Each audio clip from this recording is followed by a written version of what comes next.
All right, so it's Scott once again with great resources for coaches. And this Friday, you're going to be receiving a written post that's titled, I Just Wing It. And that post was sparked by a comment that a coach said to me many years ago at an event that you'll see me discuss in the post. But today, I want to talk about the other end of the I Just Wing It concept that I talk about in the written post, and that's practice. As you'll see in the post, this coach was talking about a certain event at the end of the year, and at the same time, this concept of winging it, I've seen far too often with coaches when it comes to practice, and actually with that coach.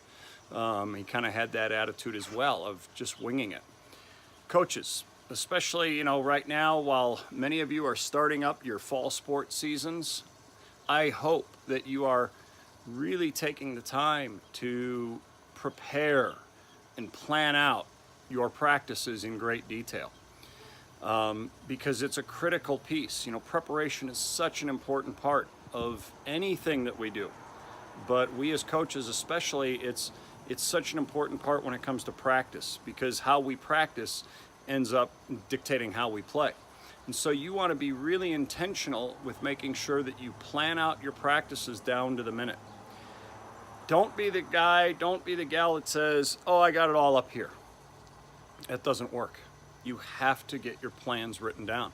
Heck, I think it's even better to type them up, have them on a computer so you can tweak them, you can refer back to them. I have practice plans from many years back that I refer to at various times throughout a season as I'm trying to decide what was that drill that we ran and how did we do that, or whatever it might be. But whatever you're doing, make sure that you have them written down, not just on like a little post-it note either. I know some coaches like to use 3x5 cards, or used to in the pre-computer days. Maybe they end up, I don't know if graduating is the right term to use, but a lot of times maybe they've moved to the computer. But even 3x5 cards are fine. But I've seen my share of coaches who will have a folded up piece of paper and a little piece about that big, and they've got a few things written down. I think it's an important element to really get detail with your practice plans and plan things out down to the 5 and 10 minute marks, maybe 15 or 20 at the most for some things. But you want to really keep the pace of your practice moving by having your drill short, specific, to the point. A lot less talking time, a lot more movement time. And that was something I had to learn. I was a talker. Well, as you can tell, I am a talker. But when I would run our practices, I talked way too much. And I learned the value of getting them moving, getting them going. But please don't just wing it. Make sure you write your practice plans out and make sure you follow them. The beauty of that, though, is there are moments where you will ad lib. There are moments where you will wing it within the structure and the framework of the practice plan. That's okay. Sometimes you get an idea, or you like the way something's going, and you run with it. That's good.